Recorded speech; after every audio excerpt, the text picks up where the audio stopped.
दिनै नैबे 1 नं बागमारा गामिनि 15थि रंजालि बैसागु फोरबो फालिथाय बेजों लोब्बा लाखिनानै 2026 मायथाइनि मेट्रिक आनजाद आरो हाई सेकेन्डारि बे आनजादखौ उथ्रिसारनो हानाय बिथांमोनखौ मान बावनाय नैबे गोथार गेवलां मेलखौ सामलायनाय मानगोनां आफादगिरि बे मेलखौनो एसे सिगाङावसो बेखेवनानै होलांनाय बिबि किसान कलेजनि बिबुंगोरा लक्ष्मी बसुमतारी मेम दा दिनै बैसागु बोथोरा जोबलांबाय अब्लाबो गोबावैब्लाबो आंनि गोसो गोरबोनि मोजां मोननाय आरो गाहाम हामलायनायखौ बावहरनाय जाहैबाय। दा दिनै बागमारा गामिया आंखौ मा साननानै मा लुबैनानै लिंहरदों बुजि मोनाखै। मानो होननानै बुङो आं MLA बो नङा, MP बो नङा, MCLA बो नङा, मिनिस्टारबो नङा।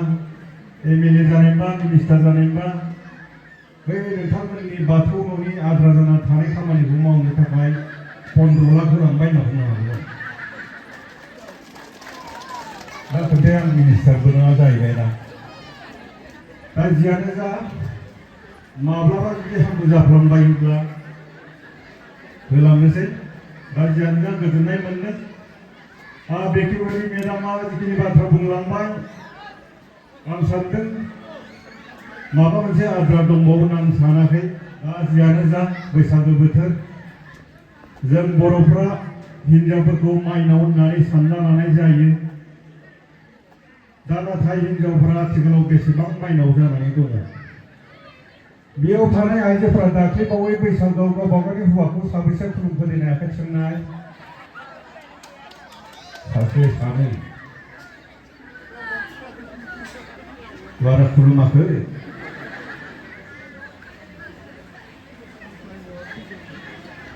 दा जोङो दाख्लैबावै बे क'क्राझाराव बिदि सोंदोंमोन आङो देनाय आखाइ थिखांनाय सोर सोर खुलुमनाय होननानै सासे बुरैयाथ' बया रावबो जहरगारबाय आंखौ फै मेन्देला खामसाव जाबाय मा मोनजानो खुलुमनो जोंलाय सानफ्रोमबो जौ लोंनानै हर गेजेर हरनि हरला फैयो थाखा गैया फैसा गैया गाननाय जोमनो होनो हाया बेफोरबायदि हौवाफोर बा लेवरानो खुलुमजागोन। दाथ' होनबा जाया हौवाफोरनियावबो दङ। दाना हिनजावफोरजों जुदि खुलुमजानो लुबैब्ला जोंनि साननाय मावनाय एसे मोजां जानांगोन, थाखा थाइसे होनो हानाय जानांगोन, गरसे गरनै होनो हानाय जानांगोन, अब्लासो खुलुमगोन। दा बेखायनो आं खावलायगोन दिनै बेवहाय सासेबो जौ लोंनानै फेलाबायनाय थानाय नुवाखै। नाथाय नोंथांमोना मैयाफोर मिथिं जानासो लादों नामा MLA सार फैगोन मेन्देला फैगोन जाय नोङो 5,000 होनांगोन होननासो लादों नामा? बिदिबाथ' भुल जागोन। लोंना जों लोंखानाङा जुमाय लोंनायनि नामाव 5,000 फाइन खालामलायनाय जायोबा माबायदि जागोन होनबालाय हिसाबै लोङो होननासो दिन्थिनाय जागोन। दा जियानो जा बेयाव थानाय आइजोफोरा गावबा गावनि हौवानि गाननाय जोमनायखौ साबेसे सुना होदों आखाइ थिखांनाय सासे सानै साथाम जाय हिन्जावफोरा गावबा गावनि हौवानि गाननाय जोमनायखौ सुना होआ बिसोर बेलेग खान्दा दंबावो। माने सोरबा थाखा गोनां खखालाव दारि गोनां लोगो मोनगोन नामा आरो होननानै फान्दा मारिबाय थायो। एसे सिगाङावसो जोंहा मेट्रिक पास जानाय आरो हाई सेकेन्डारि पास जानाय बिथांमोनखौ मान बावबाय। बिथांमोना मानखौ लानानै माथो खारनो गारबायसो सासेबो गैला माथो ना अबा दंहैयो। दिनै बागमारा गामिया बिथांमोननो आर'नाइ सोबाय माने बिथांमोननो गिलिर बिबान होबाय।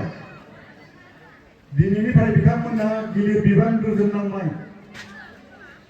गामिनि मान सन्मान गावनि जिउ दानाय बेखौ दिनै बिथांमोननो आर'नाइ गानहोनानै गिलिर बिबान होबाय।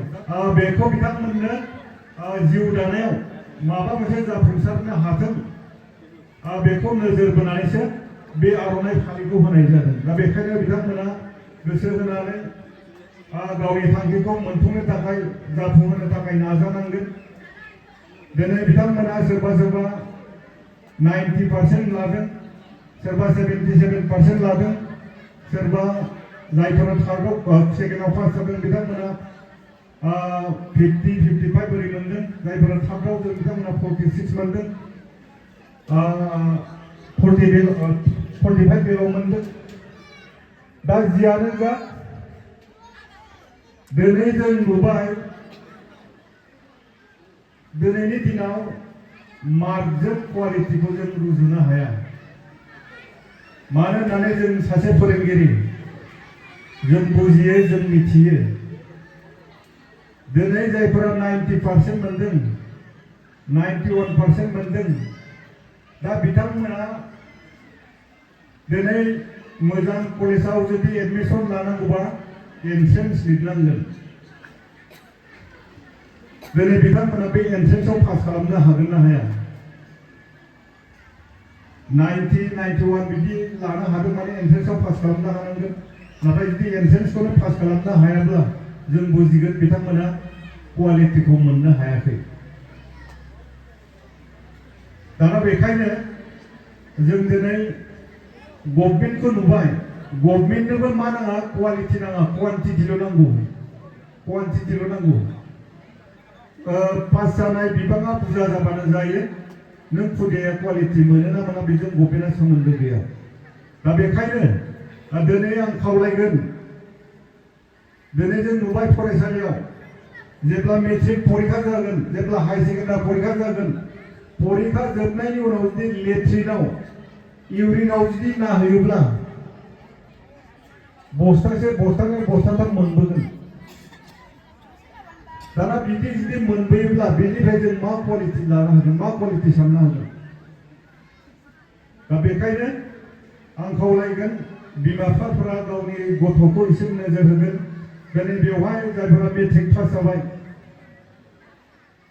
जायफोरा हाई सेकेन्डारि पास जाबाय, जानो हागौ बिथांमोना माबा मोनसे मिजिं दङ। मोनसे सम दंमोन हाई सेकेन्डारियाव जुदि टपआव थांनो हाब्लानो बिथांमोना डाइरेक्ट इन्जिनियार, डाइरेक्ट डक्टर फरायनो मोनोमोन। नाथाय बे दिना गैला, बे दिना गैला। मोनसे सम दंमोन सासे प्राइमारिनि मास्टार मोननो थाखाय आन्डार मेट्रिकआबो मास्टार मोनदोंमोन, मेट्रिक पास जानायाबो मास्टार मोनदोंमोन, हाई सेकेन्डारि पास जानायानो एम इ स्कुलनि मास्टार मोनदोंमोन, BA पास जानायानो हाई स्कुलनि मास्टार मोनदोंमोन, सिम्पल MAयानो मा मोनदोंमोन, प्रफेसार मोनदोंमोन, साबजेक्ट टिचार मोनदोंमोन।